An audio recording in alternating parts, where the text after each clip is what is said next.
Good morning. आज शुरू कर रहे हैं वर्ग 16 में प्रथम यौगिक ऑक्सीजन।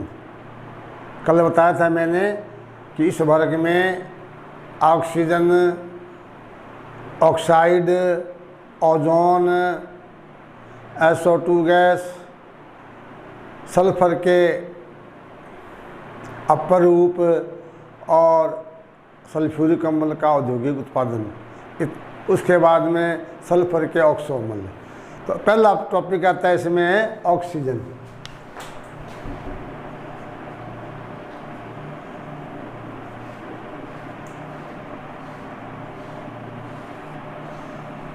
अणुसूत्र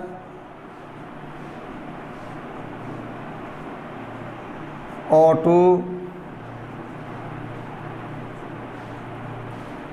अणुभार 32,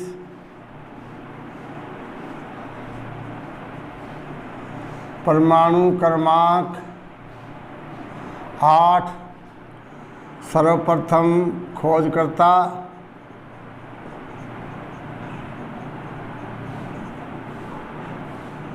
यानी सिल्ले नामक वैज्ञानिक ने मरकरी ऑक्साइड से प्राप्त किया था। सिल्ले है वैज्ञानिक का नाम। मरकरी ऑक्साइड को गर्म करके ऑक्सीजन को प्राप्त किया था।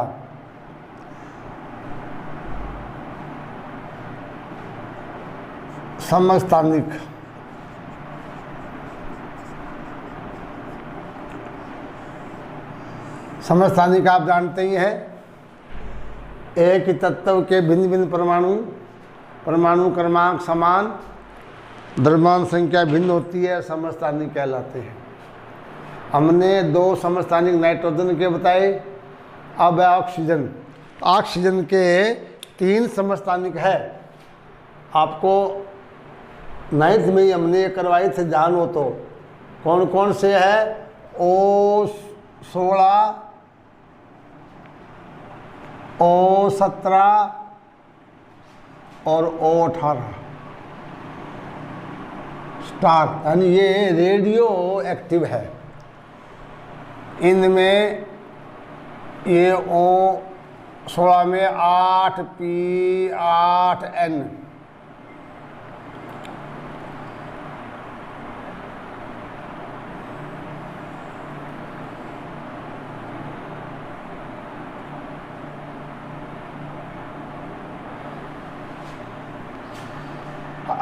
P9N,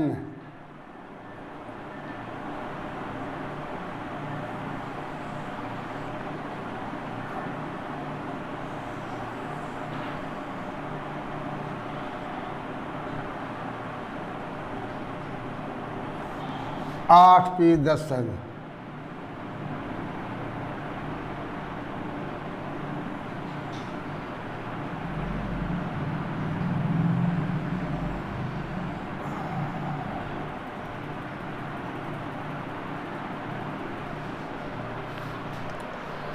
तो O18 ये क्या है? रेडियो सक्रिय है। इसका ट्रेसर टेक्निक में उपयोग किया जाता है। अनेक जैव रासायनिक क्रियाओं में ट्रेसर के रूप में इसका उपयोग करते हैं। उसके बाद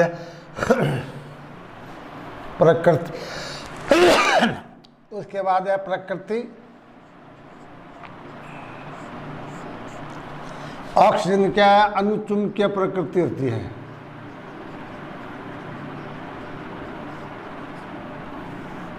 आपको MOT सिद्धांत आपने ज्ञान किया था, अणु कक्षक सिद्धांत। उसमें हमने देखा था कि ऑक्सीजन के बंदी और प्रतिबंधी ऑर्बिटल में से जो प्रतिबंधी ऑर्बिटल है उनमें एक इलेक्ट्रॉन अयुग्मित होता है। तो ऑक्सीजन अणु में 2 इलेक्ट्रॉन अयुग्मित होने के कारण ऑक्सीजन एक अनुचुंबकीय प्रकृति वाली गैस आ जाता है। कि ऑक्सीजन अनुचुंबकीय क्यों है? तो बता देंगे, इसके प्रतिबंधी कक्षक में 2 इलेक्ट्रॉन अयुग्मित होते हैं, उन्हीं के कारण ये क्या होता है? अनुचुंबकीय होता है। उसके बाद ऑक्सीजन बनाने की विधियां।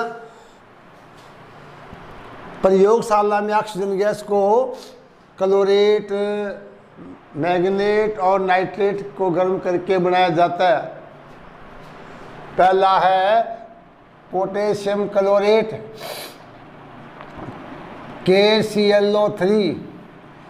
इसको 600 डिग्री सेंटीग्रेड गर्म करते हैं तो पोटेशियम क्लोराइड और ऑक्सीजन प्राप्त होती है।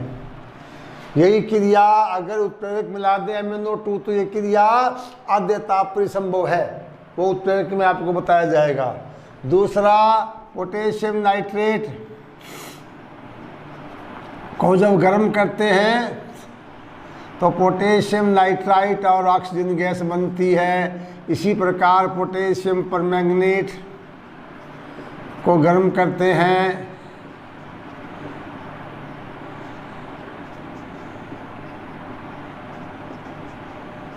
तो ऑक्सीजन गैस प्राप्त होती है। औद्योगिक स्तर पर अम्लीय जल से, अम्लीय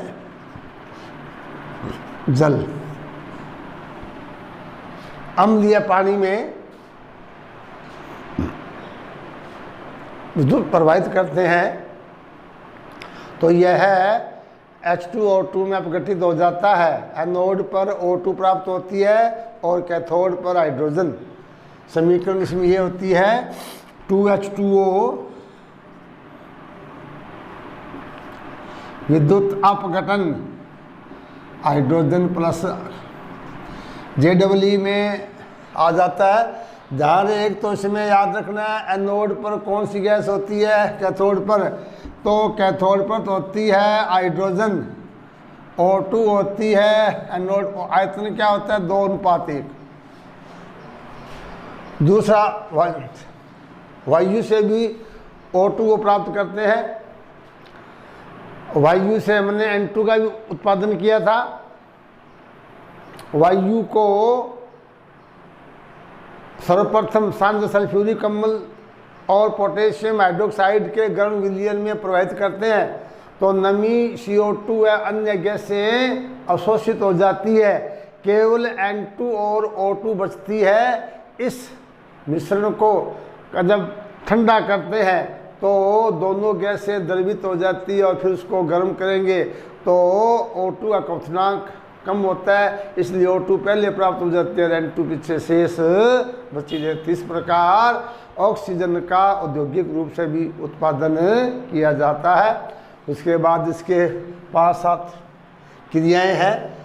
तो ऑक्सीजन में आपको पहले बताया गया कि ऐसा तत्व है जो लगभग सभी तत्वों के साथ क्रिया करके, चाहे वो धातु हो चाहे अधातु हो उपधातु हो, उसके साथ क्रिया करके ऑक्साइड में परिवर्तित हो जाती है।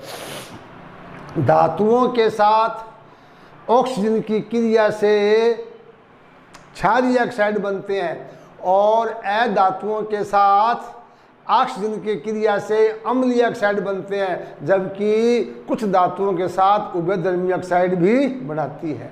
जैसे धातुओं में से Na है N+O2, K+O2, Mg+O2, C+O2, S+ यानी धातु और अधातु किसी के साथ जब इसको गर्म करेंगे तो ये क्या बनाती है Na2O,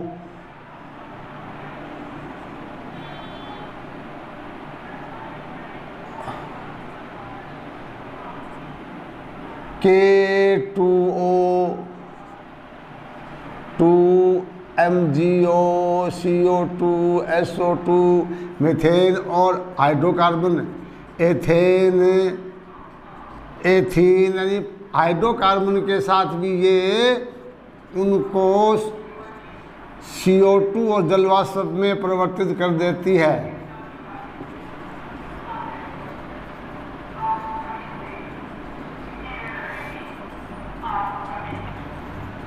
साथ में प्रकाश है, उस समास में प्रकाश उत्पन्न होता है। इसकी ये विधि हमने N2 के साथ कर ली है, क्योंकि N2 और O2 में क्या बनता है 2NO। अमोनिया के साथ क्या बनाती है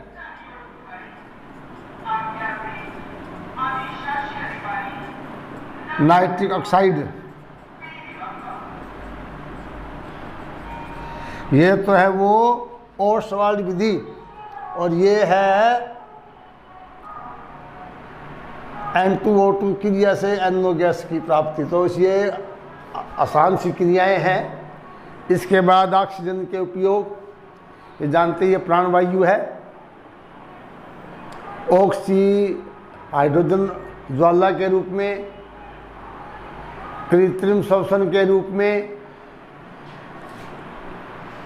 तो ये था ऑक्सीजन।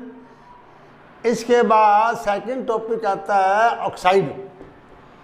पहला था ऑक्सीजन, इसमें ये 10-12 पॉइंट है, इनमें से एक आधा पॉइंट पूछ लेते हैं, फिर मेन पॉइंट सुन लीजिए। एक तो ऑक्सीजन के समस्थानिक याद रखो, 3 समस्थानिक है, और कौन सा रेडियोधर्मी है O18। दूसरा ऑक्सीजन बनाने की औद्योगिक विधि जल और वायु। तीसरा ऑक्सीजन एक अनुचुंबकीय अणु क्यों होता है, क्योंकि इसके प्रतिबंधी कक्षक में 2 इलेक्ट्रॉन अयुग्मित होता है, जिस कारण ये अनुचुंबकीय होता है।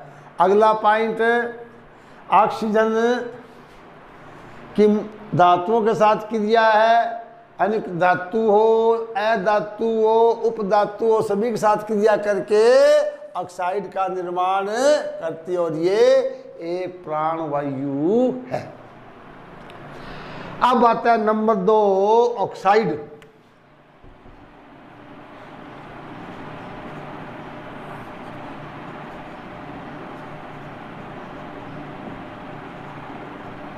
तो बहुत बड़ी परिभाषा आ गई है। Oxide, hydride, carbide, nitride, halide, nitride, phosphide. Oxide वे द्विअंगी यौगिक जो केवल तत्व और ऑक्सीजन की अभिक्रिया से बनते हैं, क्या कहलाते हैं, ऑक्साइड कहलाते हैं। जैसे Na2O, CaO,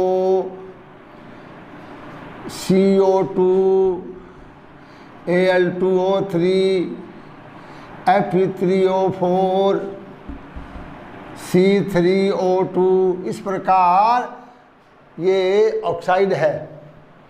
ऑक्साइड 2 प्रकार के होते हैं, एक तो सामान्य और एक मिश्रित। यानी पहला आता है सामान्य ऑक्साइड। सामान्य ऑक्साइड,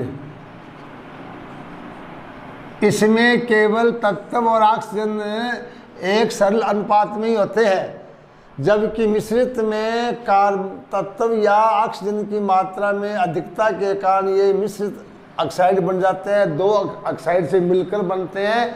तो सामान्य ऑक्साइड के अंदर 4 प्रकार है। कौन कौन से? अम्लीय ऑक्साइड,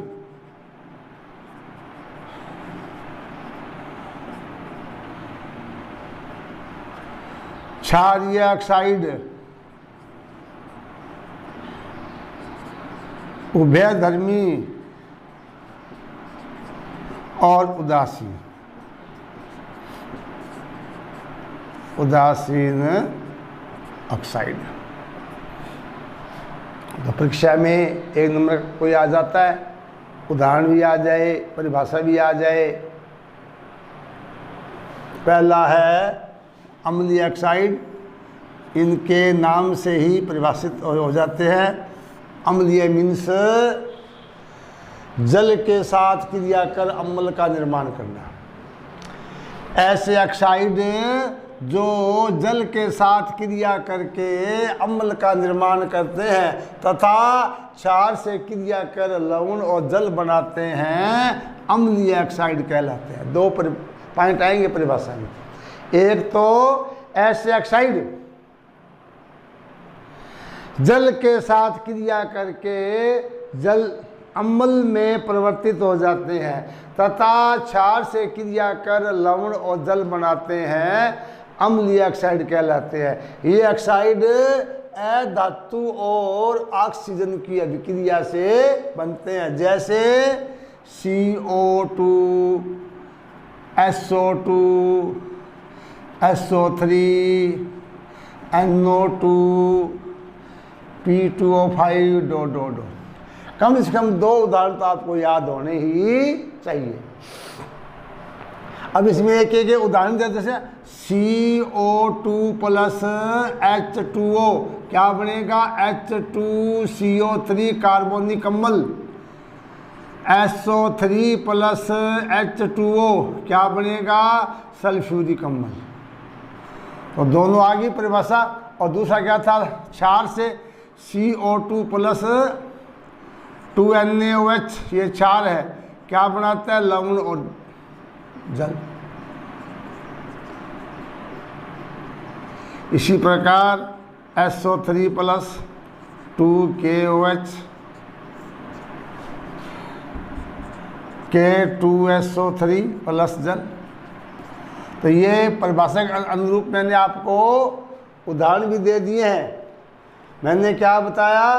पहले तो इसके 2 उदाहरण याद करो।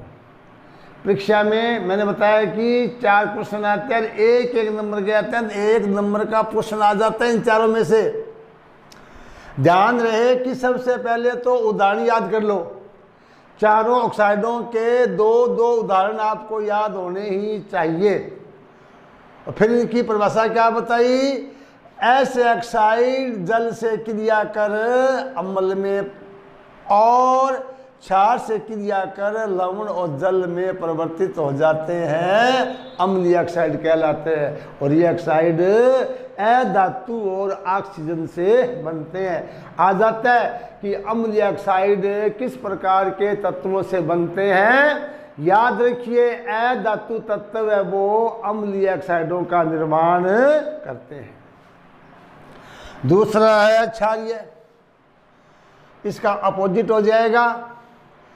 ऐसे ऑक्साइड जल के साथ क्रिया कर क्षार बनाते हैं और अम्ल के साथ क्रिया कर लवण और जल बनाते हैं।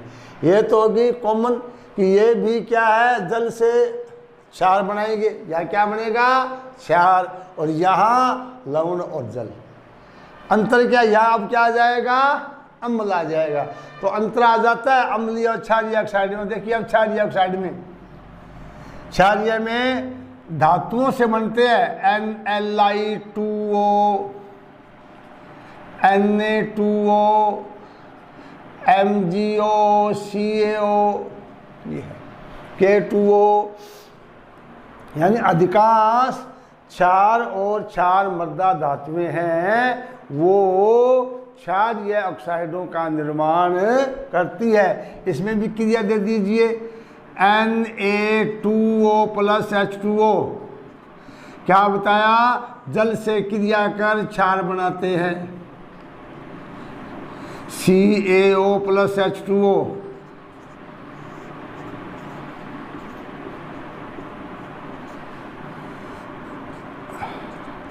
अम्ल से क्रिया कर लवण और जल बनाते हैं।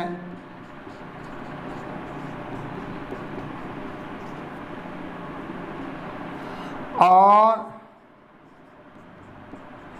तो ये परिभाषा किसकी हो जाएगी?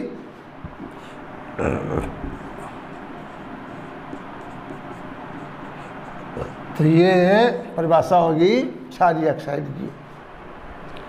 तो यहाँ दोनों में 3-3 क्वेश्चन बन गए। एक तो अम्लीय ऑक्साइड के 2 उदाहरण, क्षारीय ऑक्साइड के 2 उदाहरण।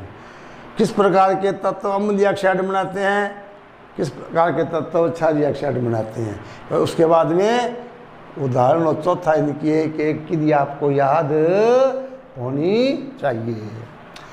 इसके बाद आता है उभयधर्मी। उभय माने दोनों। दोनों का मतलब रसायन विज्ञान में मुख्यतः पदार्थ 2 प्रकार के होते हैं, अम्लीय और क्षारीय। जैसे वो कहते हैं मेंढक एक उभयचर प्राणी है, यानी मेंढक जल और थल दोनों में रह सकता है। इसी प्रकार रसायन विज्ञान में अधिकांश जो पदार्थ है वो उनकी प्रकृति अम्लीय और क्षारीय होती है, अधिकांश यौगिकों की। तो ये ऐसे ऑक्साइड है जिनमें अम्ल और क्षार दोनों के ही गुण हैं, अर्थात ऐसे oxide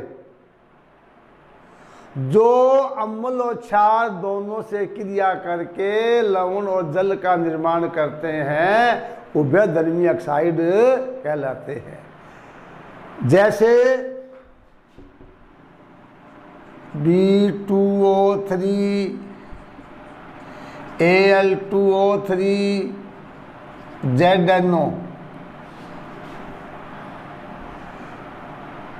arsenic oxide, antimony oxide, यानी कि ये ऑक्साइड ऐसे हैं जो अम्ल और क्षार दोनों के साथ क्रिया करके लवण और जल का निर्माण करते हैं। इन दोनों की क्रिया देखिए, किताब में दो क्रिया दी हुई है।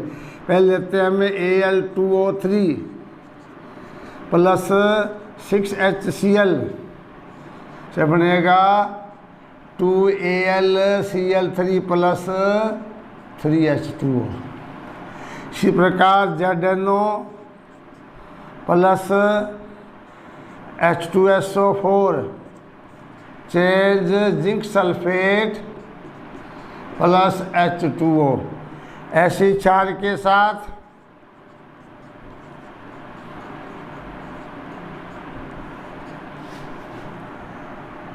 NaAlO2 सोडियम एल्यूमिनेट प्लस जल। इसी प्रकार ZNO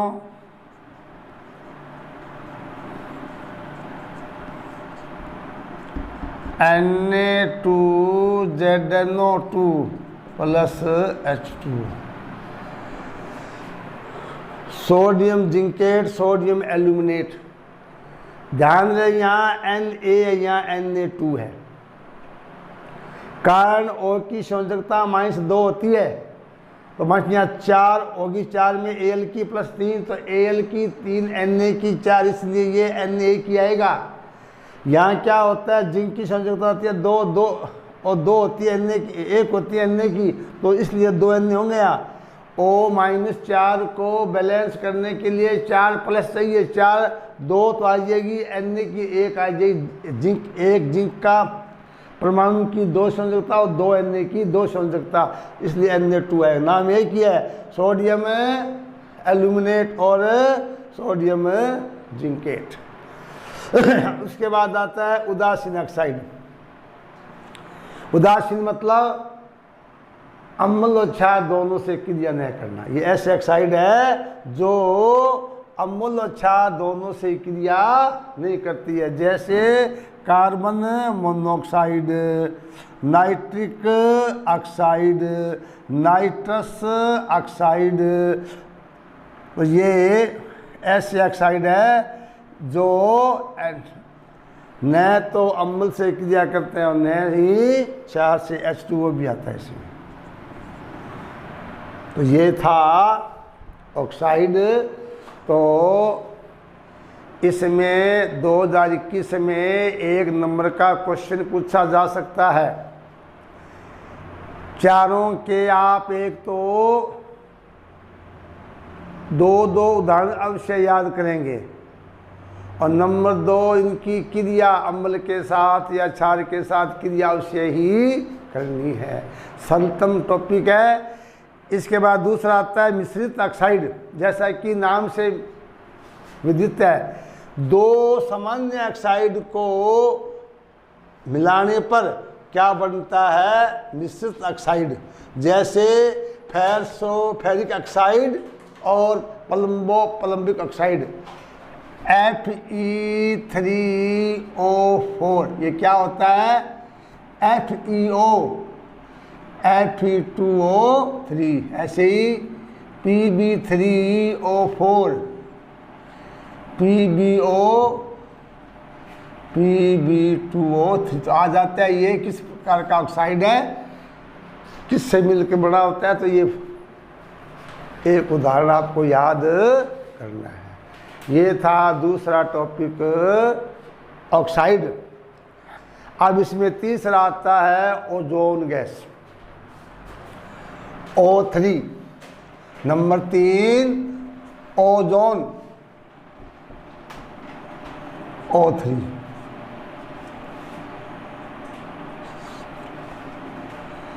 हमारे लिए बहुत ही महत्वपूर्ण है। 10वें पाठ में फ्रियोन आएंगे, तो वो जो फ्रियोन क्या करते हैं, ओजोन परत का उपक्षय करते हैं। तो ओजोन के बारे में क्या याद रखना है, तो ओजोन का सूत्र क्या होता है, O3, यानी कि सूत्र O3। और है क्या ये, अपर रूप किसका है, O2 का। यानी कि पूछ लेते हैं कि ओजोन किसका अपर रूप है, ऑक्सीजन का है। और इसका ये नीला, जो वायुमंडल नीला दिखते हैं, वो नीला रंग ओजोन के कारण ही होता है, याद रखना। उसके बाद में 16 सितंबर ये ओजोन दिवस के रूप में मनाया जाता है। उपस्थिति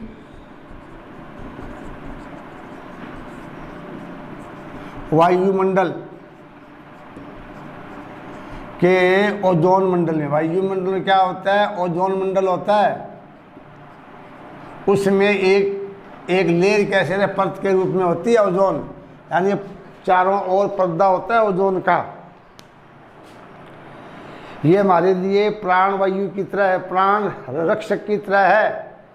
कैसे, सूर्य से पराबैंगनी किरणें आती है, वो किरणें ओजोन परत पर जब गिरती है, तो ये ओजोन गैस क्या करती है, उसको अवशोषित कर लेती है, और वो किरणें हमारे तक यानी पृथ्वी तक नहीं आ पाती। इसलिए हमारी ये अल्ट्रावायलेट तरंगों से जंतु और पौधों की रक्षा करती है। आपने पढ़ा हो कई बारी कि ओजोन परत में छेद हो गया है, ओजोन का उपक्षय हो रहा है।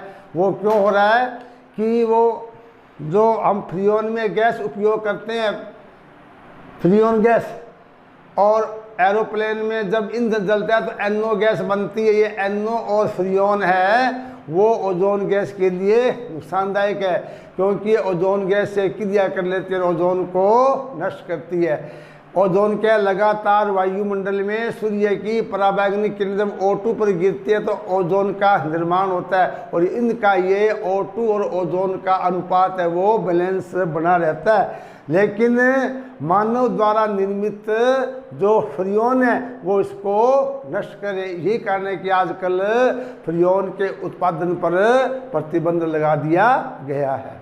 तो इस ओजोन में हमें खास बात क्या पड़े, तो ओजोन एक प्रबल ऑक्सीकारक है, एक ओजोन की मुख्य 2 क्रिया है। तो इसको प्राप्त कैसे करते हैं, इसको प्राप्त करने के लिए O2 का ही उपयोग करते हैं। या प्रयोगशाला में ओजोन प्राप्त करने के लिए ओजोनित्र नाम का उपकरण होता है।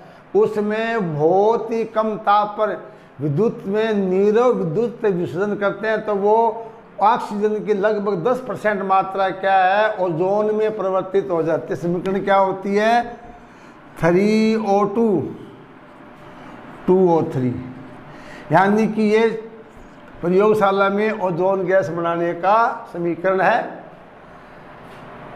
इसमें मुख्य 2-3 बातें हैं। एक तो सी बात यह है कि प्रबल ऑक्सीकारक, प्रबल प्रश्न किताब में दिया हुआ है, सिद्ध कीजिए कि ओजोन एक प्रबल ऑक्सीकारक है।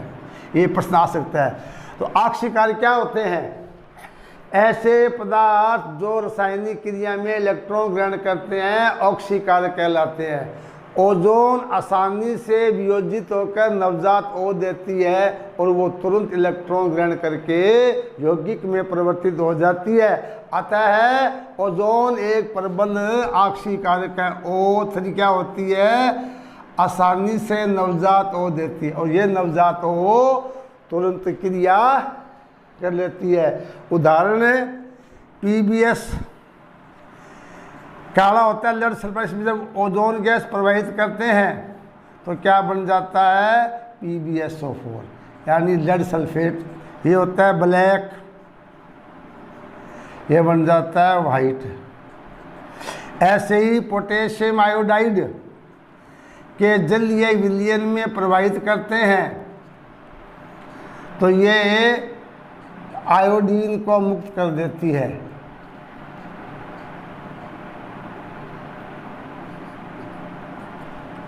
ये आयोडीन हाइपो विलयन के द्वारा इसका अनुमापन करके कर लेते हैं और जिससे हम ओजोन का मात्रात्मक आंकलन भी कर लेते हैं। आ जाता है कि ओजोन का मात्रात्मक आंकलन कैसे करते हैं। तो ओजोन को बफर विलयन की उपस्थिति में पोटेशियम आयोडाइड के जलीय विलयन में गुजारते हैं तो आयोडीन प्राप्त होती है। इस आयोडीन को हाइपो विलयन के द्वारा मानक कर लिया जाता है, ज्ञात कर लिया जाता है और उसके द्वारा फिर ओजोन की मात्रा को ज्ञात कर लिया जाता है। अतः इस अभिक्रिया का उपयोग ओजोन के मात्रात्मक आंकलन में किया जाता है। एक इसमें पॉइंट रह गया, ओजोन एक व्यंजक के रूप में कार्य करती है, यानी ओजोन ओजोन व्यंजक के रूप में कैसे कार्य करती है, यानी ओजोन की व्यंजन क्रिया।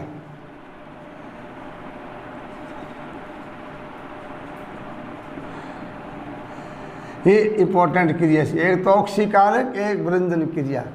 व्यंजन का मतलब होता है रंगीन वस्तु को रंगीन करना। ओजोन क्या करती है, नवजात ओ देती है, वो नवजात ओ क्या करती है, रंगीन वस्तु को रंगीन कर देती है। अतः हाथी दांत या तेलों के शुद्धिकरण में ओजोन का उपयोग करते हैं, जिससे हम व्यंजन का नाम दिया गया है। क्रिया से ये करनी है कि O3 O+ O2 O+ रंगीन वस्तु, इससे क्या बन जाएगा, रंगहीन वस्तु। ये व्यंजन क्रिया है। ओजोन अणु में अनुनाद O डबल बॉन्ड O,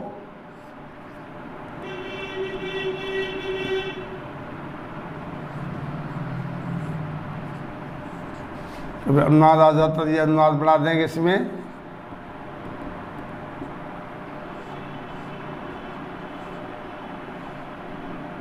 इसमें अनुनाद है और लास्ट में ओजोन का अपक्षय। ये प्रश्न पूछ सकते हैं, ओजोन का अपक्षय।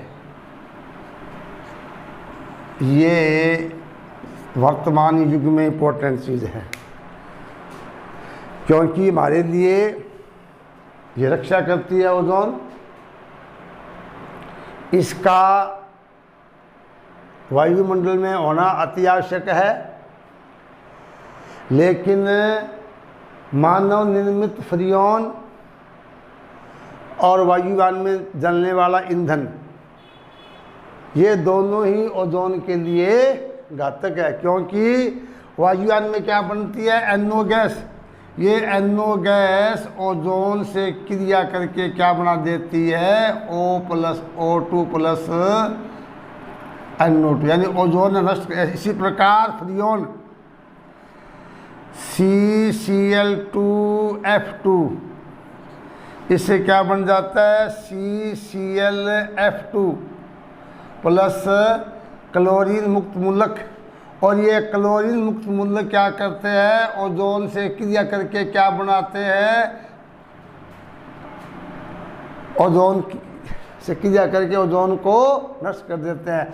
यानी कि पूछ लेते हैं कौन से रासायनिक यौगिक ओजोन परत का अपक्षय करते हैं, तो आंसर क्या आएगा, एक तो नाइट्रिक ऑक्साइड गैस जो एरोप्लेन जलने वाले ईंधन से बनती है, और एक होती है फ्रियोन यानी CFC कार्बन के क्लोरोफ्लोरो यौगिक होते हैं वो लगातार ओजोन गैस को नष्ट करते हैं। तो ये ओजोन गैस के 5-7 पॉइंट क्या याद रखने, तो ओजोन किसका अपरूप है, ऑक्सीजन का। दूसरा, ओजोन